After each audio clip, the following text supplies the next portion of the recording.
Hello everyone, welcome to Odia शिक्षा। आम previous class रे कौन पढ़ुले सर्वनाम विषय रे आ सर्वनाम प्रकार भेद विषय में किसी डिस्कस करी। तो बर्तमान आम सर्वनाम प्रकार भेदर डिटेल्स जानिबा। जे सर्वनाम को जो 6 भाग में विभक्त करा जायछि, तो से 6 भाग जो विभक्त कर 6 भाग को आम डिटेल्स बुझा। ठीक अच्छे, तो क्लास स्टार्ट करने पूर्व अधिक शेयर करंतु, लाइक करंतु। देखंतु सर्वनाम को केते भाग विभक्त कराई 6 भाग में विभक्त कराई। कौन कौन कह जाइतिला? पुरुषवाचक सर्वनाम बा व्यक्तिवाचक सर्वनाम, प्रश्नवाचक सर्वनाम, आ कौन निर्देशात्मक सर्वनाम, आपेक्षिक सर्वनाम बा संबंधवाचक सर्वनाम, आ कौन निर्णायक सर्वनाम, आत्मवाचक सर्वनाम। ठीक अच्छे, प्रथम आम देखा व्यक्तिवाचक बा पुरुषवाचक सर्वनाम विषय में देखा। पुरुषवाचक सर्वनाम बा व्यक्तिवाचक सर्वनाम क्या कह जाए? देखंतु एग्जाम्पल देखंतु कौन लिखा जाए। मु कटक जीवी, आमे कटक जीवु, आम्भे माने कटक जीवु। खर देखंतु तू खूब चतुर, तुमे खूब चतुर, तुम्भे माने खूब चतुर। घर कौन लिखाई? आपण जड़े भद्र लोक, आपण माने जड़े जड़े भद्र लोक। घर कौन लिखाई? से घरे अच्छी, से घरे अच्छंती, से माने घर अच्छंती। तो ये ठीक कौन होची? मु, आमे, आम्भे माने, तू, तुमे, तुम्भे माने, आपण, आपण माने, से माने। तो एमाने होचंती सर्वनाम पद। तो यही सर्वनाम पद गुड़िक विभिन्न पुरुषर व्यक्ति मानक बदल रे व्यवहार होइचंती। तो मु, आमे, आम्भे माने, तू, तुमे, तुम्भे माने, आपण, आपण माने, से माने, एमाने व्यक्ति मानक बदल रे व्यवहार होइचंती ना। मु माने कौन? गोटे व्यक्तिर ना न लेखिकी मु कही, ता माने कौन? पुरुषर गोटे व्यक्ति मानक बदल रे ही व्यवहार होइची। तो जेहेतु विभिन्न पुरुषर व्यक्ति मानक बदल रे व्यवहार होइतिबारु, तो एको आम कौन कहवा? सर्वनाम पद। पुणी कौन सर्वनाम? पुरुषवाचक सर्वनाम बा व्यक्तिवाचक सर्वनाम। मु, आमे, आम्भे माने एमान सब कौन? सर्वनाम। किंतु क्यों सर्वनाम? ना व्यक्तिवाचक बा पुरुषवाचक सर्वनाम। काहेकि ना व्यक्ति मानक बदल रे व्यवहार होइछंती। ठीक अछि, तो देखंतु से ही कहिछि वाक्य रे जिए कहूची से वक्ता ओ तार नाम परिवर्ते मु एवं जो माने कहूचंती सेमानक नाम परिवर्ते आम्भे माने, आ वक्ता निज सहित जो मानकु नै कहूची समस्तଙ୍କ नाम परिवर्ते आमे व्यवहार होची। ताने मु कोउटी व्यवहार होची? जी कहूची माने वक्ता। वाक्यटा को जी कहूची से होची वक्ता। ता नाम परिवर्ते कौन बसुची? मु बसुची। आ जो माने कहूचंती, तो सेमानक नाम परिवर्ते कौन बसियो? आम्भे माने। आ वक्ता निज सहित जो मानकु नेकी कहूची, तो सेठी कौन बसियो? आमे बसियो। समस्त नाम परिवर्ते आमे बसुची। तो एठी कौन कहुची? रहउचु करे कहगला।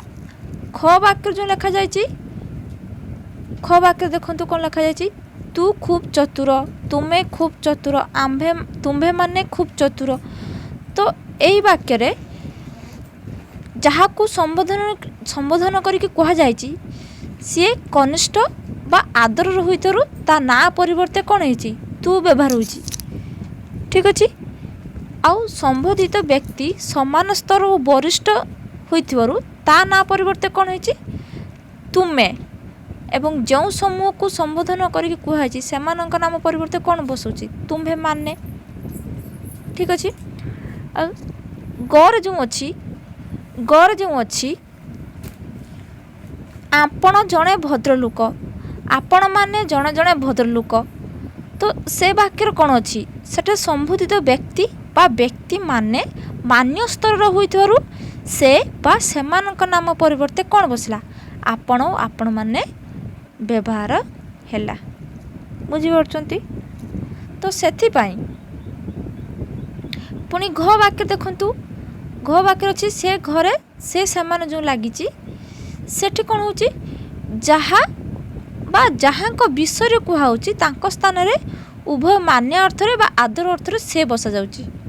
ସେହିପରି ଯେଉଁମାନଙ୍କ ବିଷୟରେ କୁହାହେଉଛି ସେ ସମସ୍ତ ବ୍ୟକ୍ତିଙ୍କ ନାମ ପରିବର୍ତ୍ତେ ସେମାନଙ୍କ ବ୍ୟବହାର ହେଉଛି। ତ ଏଇ ଚାରୋଟି ବାକ୍ୟରେ ଯେଉଁ ରହିଲା ମୁଁ, ଆମ୍ଭେ, ଆମ୍ଭେମାନେ, ତୁମେ, ତୁ, ତୁମ୍ଭେମାନେ, ଆପଣ, ଆପଣମାନେ, ସେ, ସେମାନେ, ଇଏ ସବୁ କ'ଣ ଗୋଟେ ନିର୍ଦ୍ଦିଷ୍ଟ ବ୍ୟକ୍ତି ବିଶେଷ ବା ସମୂହ ବ୍ୟକ୍ତିଙ୍କ ବଦଳରେ ବସୁଛି।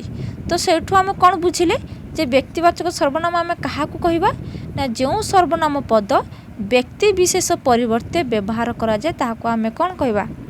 ବ୍ୟକ୍ତିବାଚକ ସର୍ବନାମ। ତାପରେ ଦେଖନ୍ତୁ ଯେଉଁ ମୁଁ, ଆମ୍ଭେ, ଆମ୍ଭେମାନେ, ତୁ, ତୁମ୍ଭେ, ତୁମ୍ଭେମାନେ, ସେ, ସେମାନେ, ଆପଣ, ଆପଣମାନେ, ଏଇ ଯେଉଁ ସର୍ବନାମ ପଦ ବସିଲା ବ୍ୟକ୍ତିମାନଙ୍କ ବଦଳରେ ତ ସେଇ ସର୍ବନାମ ପଦକୁ ନେଇକି ପୁଣି ପୁରୁଷବାଚକ ବା ବ୍ୟକ୍ତି ସର୍ବନାମକୁ ବିଭାଗୀକରଣ କରାଯାଇଛି। ମାନେ ବ୍ୟକ୍ତିବାଚକ ସର୍ବନାମକୁ ପୁଣି ବିଭାଗୀକରଣ କରାଯାଇଛି। କେତେ ଭାଗରେ ବିଭକ୍ତ କରାଯାଇଛି? 3 ଭାଗରେ ବିଭକ୍ତ କରାଯାଇଛି। କ'ଣ କ'ଣ? ଏକ ରହୁଛୁ ପ୍ରଥମ ପୁରୁଷ, ଦ୍ୱିତୀୟ ପୁରୁଷ ଆଉ ତୃତୀୟ ପୁରୁଷ। ଇଏ ହେଉଛି ପୁରୁଷବାଚକ ସର୍ବନାମ ବା ବ୍ୟକ୍ତି ସର୍ବନାମକୁ 3 ଭାଗରେ ବିଭକ୍ତ କରାଯାଇଛି। ପ୍ରଥମ ପୁରୁଷ, ଦ୍ୱିତୀୟ ପୁରୁଷ, ତୃତୀୟ ପୁରୁଷ। ପ୍ରଥମ ପୁରୁଷ କାହାକୁ କୁହାଯିବ? ତ ବୁଝି ହେଉଛି ବ୍ୟକ୍ତିବାଚକ ସର୍ବନାମକୁ ପୁରୁଷବାଚକ ସର୍ବନାମ କୁହାଯାଏ। ପୁରୁଷବାଚକ ସର୍ବନାମକୁ ପୁଣି କେତେ ଭାଗରେ ବିଭକ୍ତ କରାଯାଇଛି? 3 ଭାଗରେ ବିଭକ୍ତ କରାଯାଇଛି। ଏକ୍ଜାମ୍ପଲ୍ ନେବା ମୁଁ ଜଣେ ଛାତ୍ର। ଆଉ ଗୋଟେ ବାକ୍ୟ ନେବା ଆମ୍ଭେମାନେ ଭାରତବାସୀ। ତ ଏଇ ଦୁଇଟି ବାକ୍ୟରେ ମୁଁ ଜଣେ ଛାତ୍ର ଆଉ ଆମ୍ଭେମାନେ ଭାରତବାସୀ। ତ ଏଠି କ'ଣ? ବକ୍ତା। ବୁଝିପାରୁଛନ୍ତି? ତ ବକ୍ତା ନିଜେ ହିଁ କହୁଛି ବାକ୍ୟରେ ତ ମୁଁ ଜଣେ ଛାତ୍ର। ତ ମୁଁ ଆଉ ଆମ୍ଭେମାନେ ଇଏ କ'ଣ? ପ୍ରଥମ ପୁରୁଷ। କ'ଣ ସୂଚାଉଛି? ପ୍ରଥମ ପୁରୁଷକୁ ସୂଚାଉଛି। ତ ମୁଁ, ଆମ୍ଭେମାନେ ବା ଆମେ, ମୁଁ, ଆମେ, ଆମ୍ଭେମାନେ ଇଏ ହେଉଛି ପ୍ରଥମ ପୁରୁଷ। ମନେ ରଖିବେ। ନେକ୍ସଟ ହେଉଛି ଦ୍ୱିତୀୟ ପୁରୁଷ। ଦ୍ୱିତୀୟ ପୁରୁଷର ଏକ୍ଜାମ୍ପଲ୍ ନେବା ତୁ ସତ କହୁଛୁ, ତୁମ୍ଭେମାନେ ବ୍ୟାୟାମ କର।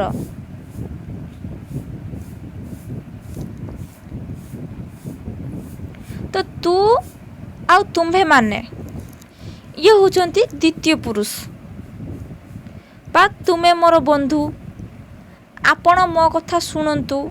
ତ ତୁ, ତୁମ୍ଭେମାନେ ବା ତୁମେ, ଆପଣ ଇଏ ସବୁ କ'ଣ? ଦ୍ୱିତୀୟ ପୁରୁଷ।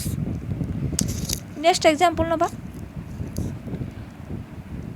ସେ ମୋର ଭାଇ, ସେମାନେ ଗ୍ରାମବାସୀ। ତ ସେ ଆଉ ସେମାନେ ଇଏ ହେଉଛନ୍ତି କ'ଣ? ତୃତୀୟ ପୁରୁଷ। ତ ଏଠୁ ଆମେ କ'ଣ ଜାଣିଲେ? ମୁଁ, ଆମ୍ଭେମାନେ, ତୁ, ତୁମ୍ଭେମାନେ, ତୁମେ, ଆପଣ, ସେ, ସେମାନେ, ଏମାନେ ହେଉଛନ୍ତି ଗୋଟିଏ ଗୋଟିଏ ପୁରୁଷବାଚକ ସର୍ବନାମ। पुणी पुरुषवाचक सर्वनाम को जो 3 भाग विभक्त कराई प्रथम पुरुष रे कौन आसीबो मु आमे आम्भे माने आ द्वितीय पुरुष रे कौन आसीबो तू तुमे तुम्भे माने आ तृतीय पुरुष रे से माने बस आपण माने हे परिबो हला आपण माने एठी आपण जो कहा जिवो सेटा हो जो कोन हे जिवो द्वितीय पुरुष किंतु आपण माने हेने तृतीय पुरुष हे जिवो बस से माने तृतीय पुरुष क्लियर। तो से लिखा जाय देखंतु पुरुषवाचक सर्वनाम कौन कही देखते वक्ता भाव में जीए बा जो माने कहती से नाम बदल मु आमे आम्भे माने लगी थाए। तो वक्ता निज पाई यही सब विकल्प पद भाव में व्यवहार करूँ एम प्रथम पुरुष सर्वनाम कह जाए। तो निजे वक्ता से निजे जेहेतु कहूँ ता ना बदल में मु आम्भे माने बसे बुझीपार्छन्ति। तो वक्ता भाव में जीए बा जो माने कहती से नाम बदल में मु आम्भे आम्भे माने लगी थाए ठीक अच्छे बा बुझीपार्छन्ति। तो वक्ता निजे सर्वनाम पद होइथिबारु एटा भी मन रखिबे वक्ता निजे सर्वनाम पद होइथिबारु प्रथम पुरुष सर्वनाम को वक्तृ सर्वनाम कहा जाए। तो वक्तृ कहार अन्य नाम वक्तृ सर्वनाम ना प्रथम पुरुषवाचक सर्वनाम को वक्तृ सर्वनाम कहा जाए कहीं ना वक्ता निजे सर्वनाम पद होइथिबारु क्लियर। एग्जांपल देखंतु कोन देजी करुणाकर कहिला मु ए काम करिछि निशाकर कहिला आमे ए काम करिछु दिवाकर कहिला आम्भे माने ए काम करिछु। तो एठे कर्ता निजे वक्ता होइथिबारु कर्ता निजे जेहेतु कहउचंती तो मु आमे आउ आम्भे माने होचंती प्रथम पुरुष बा वक्तृ सर्वनाम पद भाव में परिचित क्लियर। द्वितीय पुरुष तो वक्ता है प्रथम पुरुष से अन्य जन को संबोधन करी किछि कहे माने वक्ता अन्य जन को संबोधन करी किछि कहे। तो संबोधित व्यक्ति बा व्यक्ति माने ता कथा को सुनंती आ बुझंती। तो वक्तार कथा को बुध करुथारु सेमानंकु बुधव्य पुरुष बा द्वितीय पुरुष कहा जाता। द्वितीय पुरुष रो अन्य ना कौन बुधव्य पुरुष कहीं ना वक्तार कथा को सेमाने बुध करुथिबारु सुनुचंती बुझुचंती तो सेथिफाई बुधव्य पुरुष कहा जाए कहा को द्वितीय पुरुष को ठीक अच्छे। अर्थात जहा को कहा जाए सी हूँ द्वितीय पुरुष। द्वितीय पुरुष बा संबोधित व्यक्ति पाई जो सर्वनाम पद व्यवहार कर जाए ताहाको आमे कौन कहबा द्वितीय पुरुष सर्वनाम। तो द्वितीय पुरुष बुधव्य पुरुष होइतारु ए प्रकार सर्वनाम को बुधव्य सर्वनाम कहा जाए ठीक अच्छे। तो बुधव्य सर्वनाम क्या कहा जाए द्वितीय पुरुष सर्वनाम को ये मन रखिए। तो तू तुमे तुमर तुमे माने तुम्भे माने तते तोर तुम मानक तमे माने ए सब गुटे गुटे कौन द्वितीय पुरुष क्लियर बुझी होची। तो ये द्वितीय पुरुष पद भाव में तू तते तोते तोर आदि व्यवहार करथाउ। एग्जांपल देखंतु तू एबे एठू गलु तते किए संभाळिबो तोर बुझीबार थिला। तो समान बा मान्य अर्थ रे आमे द्वितीय पुरुष को सर्वनाम भाव में तुमे तुम्बे माने तुमे व्यवहार करिथाउ क्लियर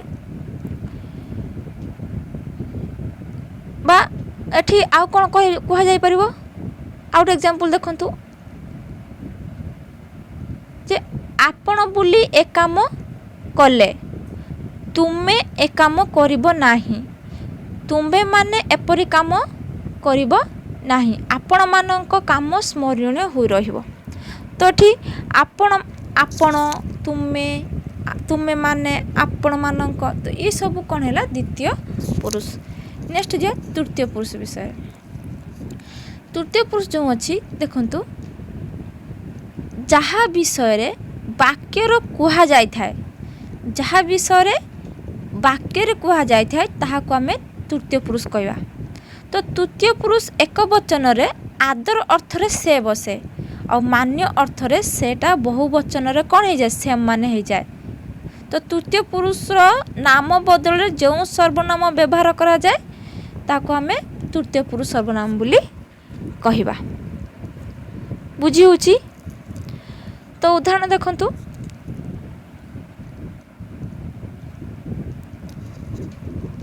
ସେ ଖବରକାଗଜ ପଢ଼ୁଛି, ସେ ଖବରକାଗଜ ପଢ଼ୁଛନ୍ତି, ସେମାନେ ଖବରକାଗଜ ପଢ଼ୁଛନ୍ତି। ତ ପ୍ରଥମେ ଦେଖନ୍ତୁ ସେ ଖବରକାଗଜ ପଢ଼ୁଛି, ଯେଉଁ ସେ ଲାଗିଲା ଏଠି ଆଦର ଅର୍ଥରେ କନିଷ୍ଠ ବ୍ୟକ୍ତି ଯେହେତୁ ସେଥିପାଇଁ ସେ ଲାଗିଲା। ଆଉ ସେ ଖବରକାଗଜ ପଢ଼ୁଛନ୍ତି ମାନେ ସମାନ ଅର୍ଥରେ ବରିଷ୍ଠ ବ୍ୟକ୍ତିଙ୍କ ପାଇଁ ଏଇଟା ସେ ଲାଗିଲା। ଆଉ ସେମାନେ ଯେଉଁ ଲାଗିଲା ବହୁ ବଚନ ଅର୍ଥରେ ସେମାନେ ଲାଗିଲା। କ୍ଲିଅର? ନେକ୍ସଟ, ତ ବୁଝିପାରୁଛନ୍ତି ଇଏ ଥିଲା ପୁରୁଷବାଚକ ବା ବ୍ୟକ୍ତିବାଚକ ସର୍ବନାମ ବିଷୟରେ। ତ ଦେଖିନେବେ, ଦେଖନ୍ତୁ ଆଉ କିଛି ଦିଆଯାଇଛି। ପୁରୁଷବାଚକ ସର୍ବନାମର ମୂଳ ରୂପଟି ସର୍ବଦା ବିଭକ୍ତିର ରୂପ ହୋଇଥାଏ। ମୁଁ, ଆମ୍ଭେ, ତୁ, ତୁମ୍ଭେ, ସେ। ଆଉ ତିର୍ଯ୍ୟକ ରୂପଟି ସର୍ବଦା ଚତୁର୍ଥୀ ବିଭକ୍ତି ରୂପ ହୋଇଥାଏ, ଯେମିତି ମୋ, ମୋତେ, ମତେକୁ ବା ଆମକୁ, ତୁମକୁ, ତ, ସେମାନେ ହେଉଛନ୍ତି ଚତୁର୍ଥୀ ବିଭକ୍ତି ରୂପ ହୋଇଥାଏ, ମନେ ରଖିବେ। ଆଉ ବିଭକ୍ତି ଚିହ୍ନ ଲାଗିଲେ ମୂଳ ରୂପଟା କ'ଣ ହେଇଯାଏ ବଦଳିଯାଏ। ମୁଁ, ତୁ, ସେ, ମୋଟା, ତୋଟା, ତୋ ଦ୍ୱାରା, ତା ଦ୍ୱାରା, ଆମଠାରୁ, ଆମ ପାଇଁ, ଏସବୁ। ଆଉ ତୃତୀୟ ପୁରୁଷ ନିକଟରେ ଥିବା ବ୍ୟକ୍ତିଙ୍କ ପାଇଁ ଇଏ, ଇଏ ଏମାନେ ବ୍ୟବହାର କରାଯାଇଥାଏ। ତ ଇଏ ଗଲା ପୁରୁଷବାଚକ ଆଉ ବ୍ୟକ୍ତିବାଚକ ସର୍ବନାମ ବିଷୟରେ। ନେକ୍ସଟ ଯେଉଁ ସର୍ବନାମ ଅଛି ପ୍ରଶ୍ନବାଚକ ସର୍ବନାମ। ଦେଖନ୍ତୁ ପ୍ରଶ୍ନବାଚକ ସର୍ବନାମ କ'ଣ ନା ଯେଉଁ ସର୍ବନାମ ପଦ ଗୁଡ଼ିକ ପ୍ରଶ୍ନ ପଚାରିବା ପାଇଁ ଉଦ୍ଦିଷ୍ଟ ହୋଇଥାନ୍ତି। ବୁଝି ହେଉଛି? ଯେଉଁ ସର୍ବନାମ ପଦ ଗୁଡ଼ିକ ପ୍ରଶ୍ନ ପଚାରିବା ପାଇଁ ଉଦ୍ଦିଷ୍ଟ ହୋଇଥାନ୍ତି ସେଗୁଡ଼ିକୁ ପ୍ରଶ୍ନବାଚକ ସର୍ବନାମ କହିବା। ତ ଏକ୍ଜାମ୍ପଲ୍ ଦେଖନ୍ତୁ, କିଏ ଆଜି ସ୍କୁଲକୁ ଆସିଛନ୍ତି? ତାଙ୍କ ନାଁ କ'ଣ? କେଉଁଠି ତାଙ୍କ ଗାଁ? ତାଙ୍କ ବହି କିଏ କିଏ ପଢ଼ିଛ? କାହା ବିଷୟରେ ଲେଖିଛନ୍ତି? ତ ଉତ୍ତର ହେଉଛି କ'ଣ? କିଏ ଆଜି ସ୍କୁଲକୁ ଆସିଛନ୍ତି ନା ଉପନ୍ୟାସ ଲେଖୁଥିବା ଜଣେ ପୁରାତନ ଛାତ୍ର। ତାଙ୍କ ନାଁ କ'ଣ? ତାଙ୍କ ନାଁ ଗୋପୀନାଥ ମହାନ୍ତି। କେଉଁଠି ତାଙ୍କ ଗାଁ? ଆମ ହାଟ ପାଖ ନାଗବାଳି ତାଙ୍କ ଗାଁ। ତ ଏଠି ଯେଉଁ ପ୍ରଶ୍ନ ପଚାରୁଛି କିଏ, କ'ଣ, କେଉଁଠି, କିଏ, କାହା ବିଷୟରେ, ତ ଏସବୁ କ'ଣ ପ୍ରଶ୍ନ ସୂଚଉଛି, ମାନେ ପ୍ରଶ୍ନକୁ ପ୍ରଶ୍ନ ପଚାରିବାକୁ ସୂଚଉଛି। ତ ଯେହେତୁ ଯେଉଁ ସର୍ବନାମ ପଦ ଗୁଡ଼ିକ ପ୍ରଶ୍ନ ପଚାରିବା ପାଇଁ ଉଦ୍ଦିଷ୍ଟ ତାକୁ ଆମେ ପ୍ରଶ୍ନବାଚକ ସର୍ବନାମ କହିବା। ତେଣୁ କିଏ, କ'ଣ, କେଉଁଠି, କାହା, ତ ଇଏ ସବୁ କ'ଣ ଗୋଟେ ଗୋଟେ ସର୍ବନାମ ପ୍ରଶ୍ନବାଚକ ସର୍ବନାମ ପଦ। ବା ଏମିତି କୁହାଯାଇପାରିବ ଯେ ଦେଶର ପ୍ରଧାନମନ୍ତ୍ରୀଙ୍କ ନାମ କ'ଣ? କ'ଣ? ତୁମେ କିଏ? କିଏ କହେ ଉତ୍କଳ ଦରିଦ୍ର? କେଉଁ ଗ୍ରାମରେ ତୁମ ଘର? ପିଲାମାନେ ସବୁଦିନ କେଉଁଠି ଖେଳୁଛନ୍ତି? ମୁଁ ଥାଉ ଥାଉ ତୁମ ଦୁଃଖ କାହିଁକି? ଆପଣ କାହାକୁ ଡାକୁଛନ୍ତି? ତ ଏଠି ଯେଉଁ ବାକ୍ୟ ରହିଲା, ବାକ୍ୟ ଯେଉଁ ପ୍ରଶ୍ନ କ'ଣ ହେଲା, କ'ଣ, କିଏ, କେଉଁ, କେଉଁଠି, କାହିଁକି, କାହାକୁ, ଏସବୁ ଗୋଟେ ଗୋଟେ କ'ଣ ପ୍ରଶ୍ନବାଚକ ସର୍ବନାମ। ତ ଆମେ କ'ଣ ଜାଣିଲେ? ଯେଉଁ ସର୍ବନାମ ପଦ ବାକ୍ୟକୁ ପ୍ରଶ୍ନ ସୂଚକ କରିଦିଏ ତାହାକୁ ଆମେ ପ୍ରଶ୍ନବାଚକ ସର୍ବନାମ ବୋଲି କହିଥାଉ। ନେକ୍ସଟ ଯିବା ନିର୍ଦ୍ଦେଶାତ୍ମକ ସର୍ବନାମ। ନିର୍ଦ୍ଦେଶାତ୍ମକ ସର୍ବନାମ ଆମେ ଚିହ୍ନିବା କିପରି? ଦେଖନ୍ତୁ ଏକ୍ଜାମ୍ପଲ୍ କ'ଣ ଅଛି? ସେ ଯାହା ଦେଖିଲା ତାହା କହିଲା, ଯାହା ତାହା। ଏଇ ହିଁ ସେହି ମୂର୍ତ୍ତି, ଏଇ ବା ସେଇ, ଏହା ସତ ହେବ, ୟାକୁ ତାକୁ ଆଣିବୁ ନାହିଁ, ୟାକୁ ଆଉ ତାକୁ। ତ ଏଠି ଯେଉଁ ରହିଲା ଯାହା, ତାହା, ଏଇ, ସେଇ, ଏହା, ୟାକୁ, ତାକୁ, ତ ଏସବୁ କ'ଣ କରୁଛି? ନିର୍ଦ୍ଦେଶ କରୁଛି। କାହାକୁ ନିର୍ଦ୍ଦେଶ କରୁଛି? ବିଶେଷ୍ୟ ପଦକୁ ହିଁ ନିର୍ଦ୍ଦେଶ କରୁଛି। ତ ଯେହେତୁ ବିଶେଷ୍ୟ ପଦକୁ ନିର୍ଦ୍ଦେଶ କରୁଛି ତାକୁ ଆମେ କ'ଣ କହିବା? ନିର୍ଦ୍ଦେଶାତ୍ମକ ସର୍ବନାମ। ମାନେ ଯେଉଁ ସର୍ବନାମ ପଦ ଗୁଡ଼ିକ ବାକ୍ୟରେ ବ୍ୟବହୃତ ହୋଇକି ବିଶେଷ୍ୟ ପଦମାନଙ୍କୁ ନିର୍ଦ୍ଦେଶ କରିଥାନ୍ତି ସେମାନଙ୍କୁ ନିର୍ଦ୍ଦେଶାତ୍ମକ ସର୍ବନାମ କୁହାଯାଏ। ଏକ୍ଜାମ୍ପଲ୍ ନେବା ଗୋଟେ।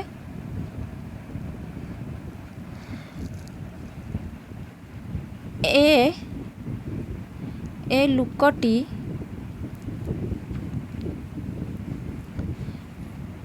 ଚରିତ୍ରବାନ।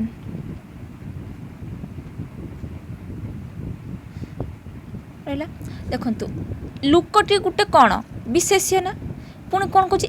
ଏ ଲୋକଟି ମାନେ ଏହି ଲୋକଟି, ମାନେ ପର୍ଟିକୁଲାର ପଏଣ୍ଟ କରୁଛି ଯେ ଏହି ଲୋକଟି ନିର୍ଦ୍ଦେଶ ଦେଉଛି। ବୁଝିପାରୁଛନ୍ତି? ତ ଲୋକଟିକୁ ନିର୍ଦ୍ଦେଶ କରୁଛି ନା ଏ, ତ ଏଇଟା କ'ଣ ହେଲା? ନିର୍ଦ୍ଦେଶାତ୍ମକ ସର୍ବନାମ। କ୍ଲିଅର? ସେପରି ଆଉ ଗୋଟେ ଏକ୍ଜାମ୍ପଲ୍ ନେବା, ବୁଝିପାରିବେ। ଏହି ଗ୍ରାମରେ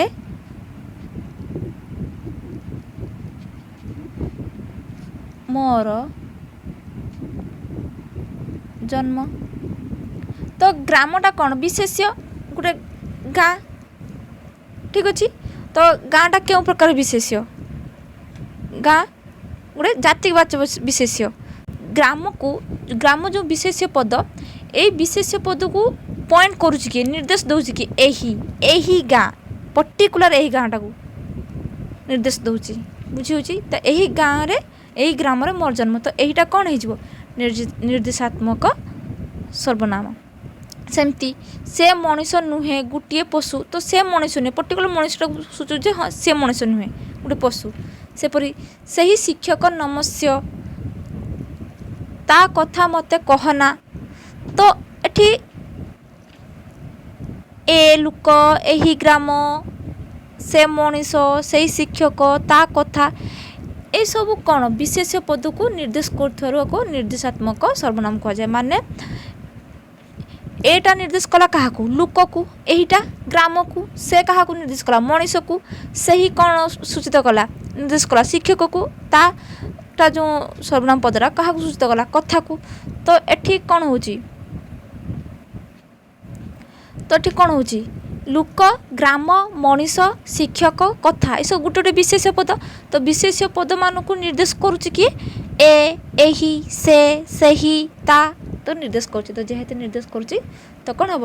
ନିର୍ଦ୍ଦେଶାତ୍ମକ ସର୍ବନାମ। କ୍ଲିଅର?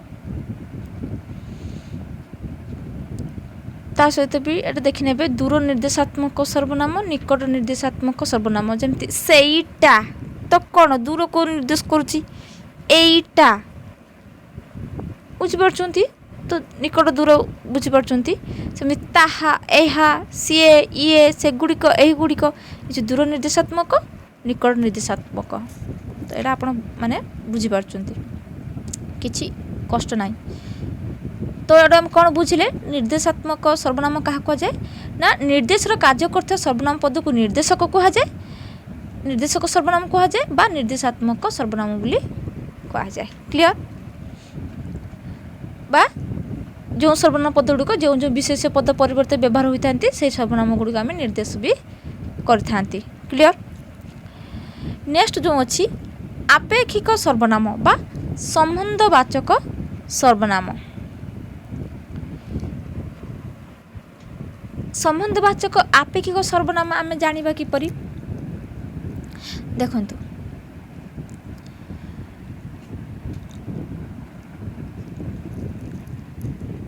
କ'ଣ ଲେଖାଯାଇଛି ଏଠି ଦେଖନ୍ତୁ। କହିଛି ଅନେକ କ୍ଷେତ୍ରରେ ଆମେ କେତେକ ବାକ୍ୟ ବ୍ୟବହାର କରୁ ଯହିଁରେ ଏକାଧିକ ସର୍ବନାମ ପଦ ବ୍ୟବହାର ହୋଇଥାଏ। ଏକାଧିକ ସର୍ବନାମ ପଦ ବ୍ୟବହାର ହୋଇଥାଏ କିଛି କିଛି ବାକ୍ୟରେ। ଏ ପ୍ରକାର ବାକ୍ୟରେ ଗୋଟିଏ ସର୍ବନାମ ପଦ ଅନ୍ୟ ସର୍ବନାମ ପଦକୁ ଅର୍ଥ ପ୍ରକାଶ ପାଇଁ ଅପେକ୍ଷା କରିଥାଏ।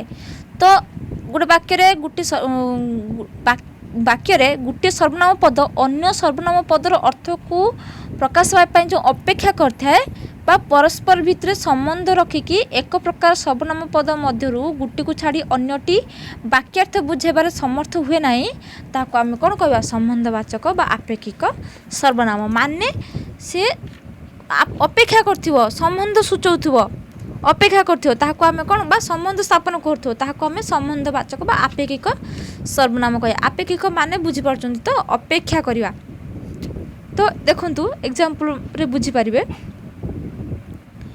ପ୍ରଧାନ ଶିକ୍ଷକ ଯେପରି କହିଛନ୍ତି ସେପରି କରୁଛି, ଯେପରି ସେପରି।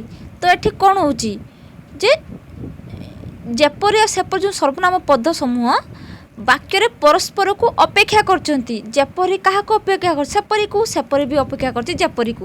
ତ ଏଠି ପଦ ସମୂହ ଯେଉଁ ଅଛନ୍ତି ସର୍ବନାମ ପଦ ସମୂହ ଯେପରି ସେପରି ଯେଉଁ ସର୍ବନାମ ପଦ ସମୂହ ଇଏ ବାକ୍ୟରେ ପରସ୍ପରକୁ ଅପେକ୍ଷା କରୁଛନ୍ତି ବା ସମ୍ବନ୍ଧ ସ୍ଥାପନ କରୁଛନ୍ତି।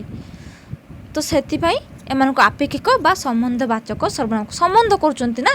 ପ୍ରଧାନ ଶିକ୍ଷକ ଯେପରି କହିଛନ୍ତି ସେପରି କରୁଛି, ତୁମକୁ ଯାହା କରିବାକୁ ଦିଆଯାଇଛି ତାହା ହିଁ କର, ତାକୁ ଯେତେ ପ୍ରଶଂସା କରି କହିବୁ ସେ ସେତେ କରିବେ। ମାନେ କ'ଣ? ଯେପରି ସେପରି, ଯାହା ତାହା, ଯେତେ ସେତେ, ଏସବୁ କ'ଣ? ସମ୍ବନ୍ଧବାଚକ ସର୍ବନାମ। ଏ ସମ୍ବନ୍ଧ କରୁଛନ୍ତି। ସେଠୁ ଆମେ କ'ଣ ବୁଝିଲେ? ଯେଉଁ ସର୍ବନାମ ପଦ ବା ଯେଉଁ ସର୍ବନାମ ପଦ ସମୂହ ବାକ୍ୟରେ ପରସ୍ପରକୁ ଅପେକ୍ଷା କରେ ବା ସମ୍ବନ୍ଧ ସ୍ଥାପନ କରେ ତାକୁ ଆମେ କ'ଣ କହିବା? ଆପେକ୍ଷିକ ସର୍ବନାମ ବା ତାକୁ ଆମେ ସମ୍ବନ୍ଧବାଚକ ସର୍ବନାମ ବୋଲି କହିଥାଉ। ଆଉ ଗୋଟେ ଏକ୍ଜାମ୍ପଲ୍ ନେବା। ଯେ ଦେଶ ଯାଇ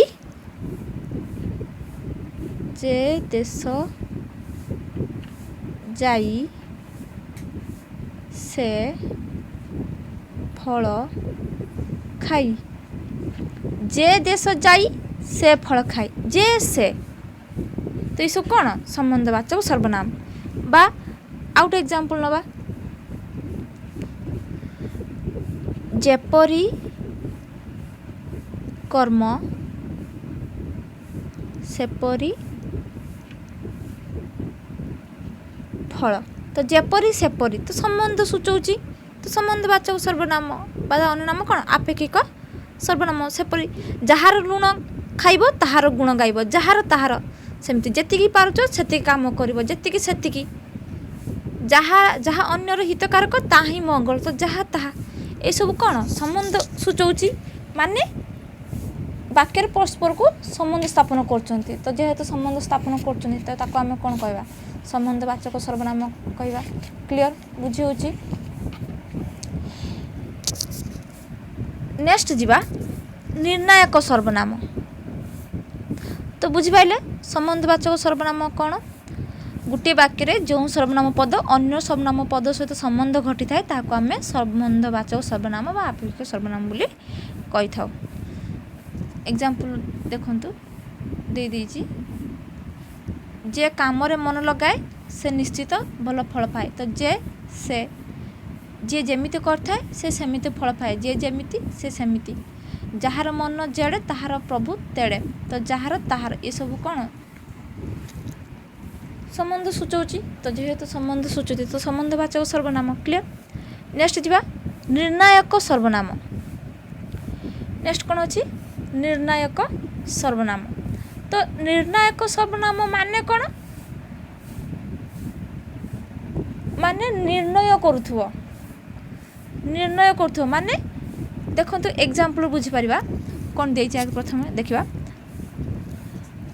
ଆମେ ସଜୀବ ନିର୍ଜୀବ ବ୍ୟକ୍ତି ଅବ୍ୟକ୍ତି ପ୍ରାଣୀ ଅପ୍ରାଣୀ ନିର୍ବିଶେଷରେ କୌଣସି ସମ୍ପର୍କରେ ନିଶ୍ଚିତ ଅନିଶ୍ଚିତ ନିର୍ଦ୍ଦିଷ୍ଟ ଅନିର୍ଦ୍ଦିଷ୍ଟ ସଂଖ୍ୟା ପରିମାଣ ଆଦି ଧାରଣା ସ୍ପଷ୍ଟ କରିବା ପାଇଁ କେତୋଟି ଭିନ୍ନ ପ୍ରକାର ସର୍ବନାମ ପଦ ବ୍ୟବହାର କରିଥାଉ।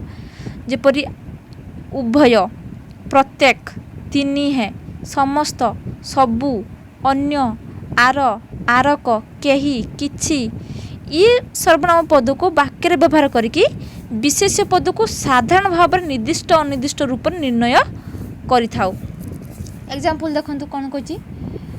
ସୁର ଓ ବୀର ଉଭୟ ଏକା ଶ୍ରେଣୀରେ ପଢ଼ନ୍ତି। ଉଭୟ ମାନେ ନିର୍ଣ୍ଣୟ କରୁଛି। କାହାକୁ ନିର୍ଣ୍ଣୟ କରୁଛି? ସୁର ଓ ବୀରକୁ ନିର୍ଣ୍ଣୟ କରୁଛି। ତ ସେଥିପାଇଁ ଉଭୟଟା କ'ଣ ହେଲା? ନିର୍ଣ୍ଣାୟକ सर्वनाम सेमती हेले प्रत्येकर स्वभाव अलग अलग प्रत्येकर स्वभाव माने सुरर स्वभाव आ वीरर स्वभाव अलग अलग तो निर्णय करुचे सुर को वीर को कईटा प्रत्येक सर्वनाम जो प्रत्येक पदटा सेमती बगीचा काम घर काम पाठ काम जो काम दि जाऊ सबू स्वर सुर सबू करि तो जो माने क्या निर्णय करुच्ची तीनोटी काम बगीचा काम हो घर काम हो पाठ काम हो तो तीनोटी को निर्णय करुच्ची सेमती मात्र वीर को किछि भल जना किछि जना नाही किछि माने घर काम हो माने काम कामटा ही माने किछि घर बगीचा काम किछि जना अच्छे किछि जना नाही तो ये सब कौन निर्णय करुच्ची सेमती विद्यालय रे जेते प्रकार काम अच्छी सुर समस्त कर तो समस्तटा कौन सूचौची विद्यालय सबू काम को निर्णय करुच्ची ता माने एठी कौन बुझिले जो सर्वनाम पद वाक्य रे व्यवहृत हुई विशेष्य पद को निर्णय करुथुव बुझी देखो उभय जो रहा क्या सूचित माने निर्णय करुच्ची विशेष्य पद तो ये विशेष्य पद किए सुर और वीर एम विशेष्य पद तो उभय क्या निर्णय करुच्ची सुर और वीर को तो विशेष्य पद को निर्णय करुच्ची ना तो जेहेतु जो सर्वनाम पद वाक्य जो व्यवहृत होते विशेष पद को निर्णय करते तो आम कौन कह निर्णायक सर्वनाम सेपरी प्रत्येक स्वभाव अलग अलग तो प्रत्येक क्या निर्णय कला सुर वीर तो सुर वीर विशेष पद तो विशेष पद को निर्णय कला तो बुझिपारे जो सर्वनाम पद वाक्य व्यवहृत होइकी विशेष पद को निर्णय करता है आम निर्णायक सर्वनाम बोली कहवा क्लियर बुझिपारे सेमती एग्जांपल भी आउ किछि भी एग्जांपल आम नहीं पारिबा एग्जांपल नबा राकेश वो दिनेश दुई सांग उभये भल पाठ पढ़ती उभये भल पाठ पढ़ती देखो उभयटा क्या सूचित कर राकेश और दिनेश को तो राकेश दिनेश कौन विशेष पद तो विशेष पद को निर्णय करुच्ची किए उभय तो उभय पदटी कौन हो निर्णायक सर्वनाम सेपरी आउ कौन हो संसार जेते लोक अच्छा प्रत्येक चरित्र सामान तो ये प्रत्येक कौन लोक को बुझाऊँ प्रत्येक लोक तो लोक माने विशेष्य तो विशेष को सूचित करुच्ची ना निर्णय करुच्ची तो प्रत्येक कौन है निर्णायक सर्वनाम बुझिपारे तो डेफिनेशन मन रखु एग्जाम्पल सहित डेफिनेशन मन रखिए तो एग्जाम रे जहाँ भी सर्वनाम रे जहाँ भी पढ़ू आसानी हो सहज लगे सेपरे आउ कौन एग्जाम्पल नहीं पार तुम्हें सबू कथार मुंड खेलाओ ना तो कथा को निर्णय कर सबू कथा तुम्हें सबू कथार मुंड खेलाओ ना बुझी सेमती गत राति चोर मैंने समस्त धन संपत्ति नहीं गले तो ये कौन हो उभये प्रत्येक सबू समस्त ठीक अच्छे ये सब कौन निर्णायक सर्वनाम निर्णय करुच्ची क्लियर नेक्स्ट जीवा तो बुझिपारे निर्णायक सर्वनाम कौन जो सर्वनाम पद वाक्य व्यवहृत हो कि विशेष पद को निर्दिष्ट अनिर्दिष्ट व निश्चित अनिश्चित रूपे निर्णय करुवा बा अन्य को साहाय्य करते आम कौन कह निर्णायक सर्वनाम बोली कहवा नेक्स्ट जीवा कौन सर्वनाम आत्मवाचक सर्वनाम कौन जीवा आत्मवाचक सर्वनाम आत्मवाचक सर्वनाम माने कौन खुद माने निज को बुझुथ माने व्यक्ति विशेष परिवर्ते कौन बसुथो निज निजे आपे आपण यू सर्वनाम पद को आम कौन कह आत्मवाचक सर्वनाम पद ये व्यक्ति विशेष परिवर्ते बसी था देखो एग्जाम्पल तुम्हें निजे निज को चिन्ह तो निजे निजे निज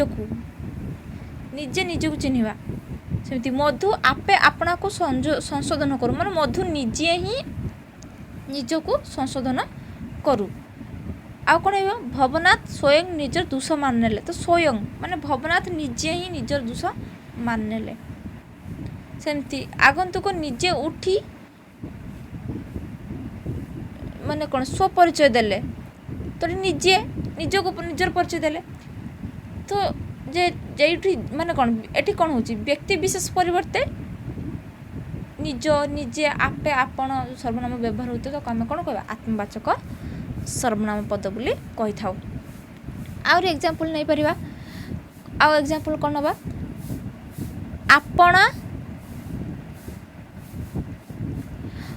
ଆପଣ କଲା କର୍ମମାନ ଆପଣ କଲା କର୍ମମାନ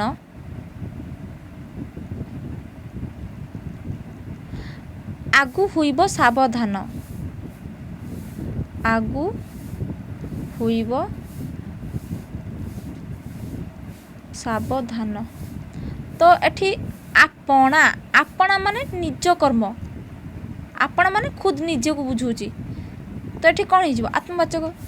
ଆଉ ଗୋଟେ ଏକ୍ଜାମ୍ପଲ୍ କହିପାରିବା କିଏ ତୁମେ ଚିହ୍ନିଛ କି ଆପଣାକୁ ଆପେ ମାନେ ନିଜକୁ ନିଜେ ତ ଏଠି କ'ଣ ଆତ୍ମବାଚକ ବୁଝି ହେଉଛି। ତ ଏଠୁ ଆମେ କ'ଣ ବୁଝିଲେ ଆତ୍ମବାଚକ ସର୍ବନାମ କାହା କୁହାଯାଏ ନା ବ୍ୟକ୍ତିବାଚକ ବିଶେଷ୍ୟ ପଦର ବଦଳରେ ଆତ୍ମ ସମ୍ବନ୍ଧୀ ହୋଇ ବ୍ୟବହୃତ ହୋଇଥାଏ ତାକୁ ଆମେ କ'ଣ କହିବା ଆତ୍ମବାଚକ ସର୍ବନାମ ବୋଲି କହିଥାଉ। ନେକ୍ସଟ ଗୋଟେ ସର୍ବନାମ ଅଛି ସେ ସର୍ବନାମ ନାଁ ହେଉଛି ସମୁଚୟୀ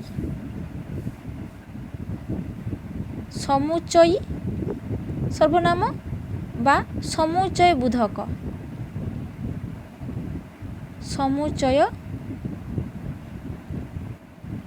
ସର୍ବନାମ। ये जो सर्वनाम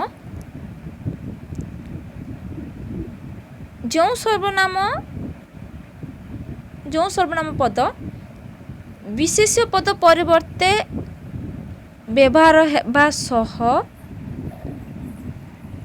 दुईटी वाक्य को संयोग करुथिबो ताहाको आमे समुच्चय सर्वनाम कहा जाए। बुझी पाइले जो सर्वनाम पद विशेष्य पद परिवर्ते व्यवहार हेबा सह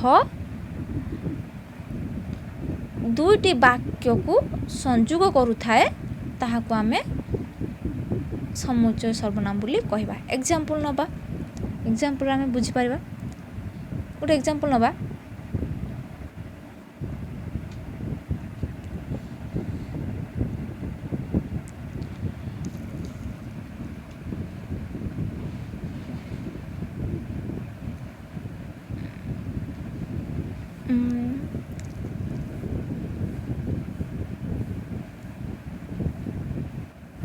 जेणे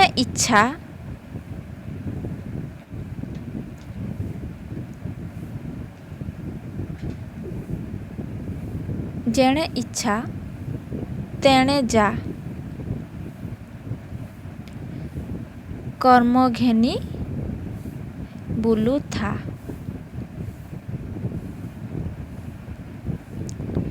तो ए वाक्य रे देखंतु जेणे इच्छा तेणे जा कर्म घेनी बुलूथा जेणे तेणे तो ये जेणे आउ तेणे ये कौन करुच्ची दुईटी वाक्य को संयोग करुच्ची ना जेणे इच्छा तेणे जा कर्म घेनी बुलूथा तो ये दुईटी वाक्य को संयोग करुच्ची ना करूनी करुच्ची।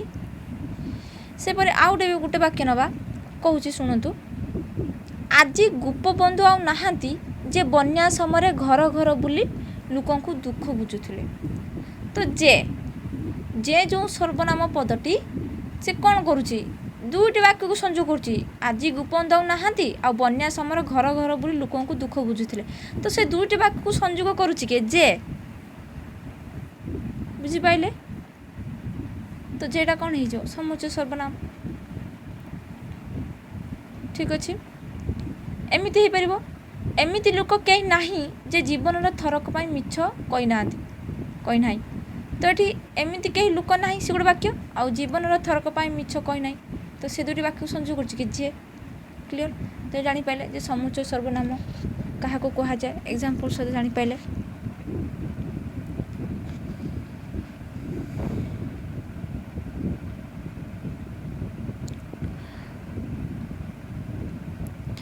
आउ गोटे नवा आउ किछि इम्पोर्टेंट जानी रखि था जे विशेष्य पद विभक्ति युक्त हेले आकृतिर परिवर्तन घटे नाही, किंतु सर्वनाम पद जदि विभक्ति युक्त हेबो तो आकृतिर परिवर्तन घटिबो।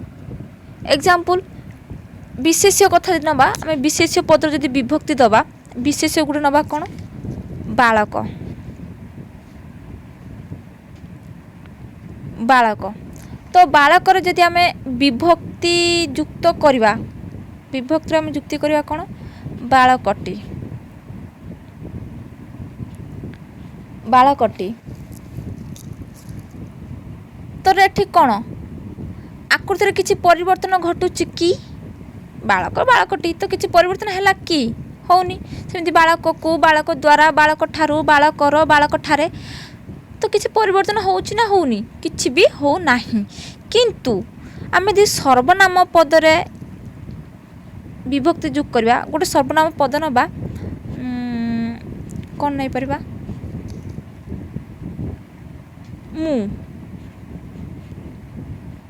मु गोटे सर्वनाम पद नेले तो मु गोटे जो सर्वनाम पद नबा तो एथरे मु जदि विभक्ति जोग करमी तो विभक्ति जोग कले कौन हम, मो द्वारा कौन हेबो, मो द्वारा। तो देखंतु मु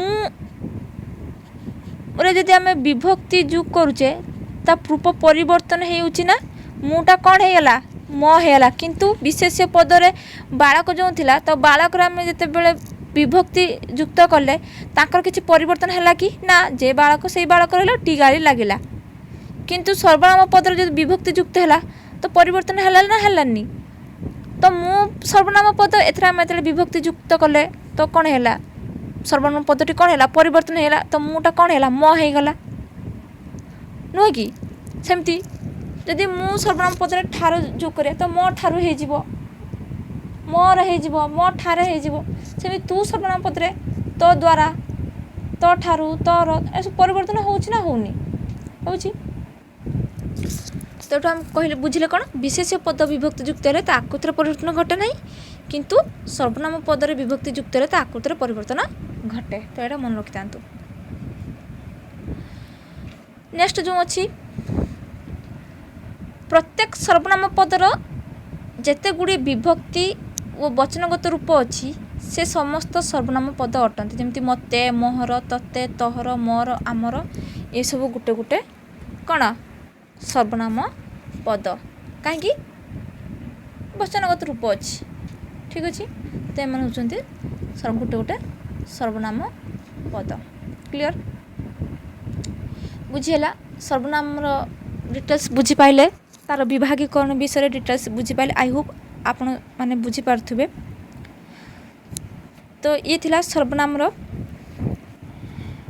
हम नेक्स्ट क्लास रे सर्वनाम रिलेटेड कुछ माने किछि ऑब्जेक्टिव क्वेश्चन नहीं आसीबे आपण मानक पई, जो क्वेश्चंस ओस्टेटी बीएड बीएचडी एग्जाम पई आपण मानक बहुत हेल्पफुल करिवो।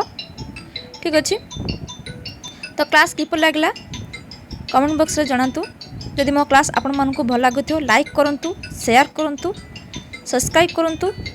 जदि मो चैनल को नुआ आछंती सब्सक्राइब करंतु, बेल आइकन को प्रेस करंतु, जाफले मैं माने मु जहाँ भी क्लास पाई परिबे। ठीक अछि, तो thank you very much for watching this video.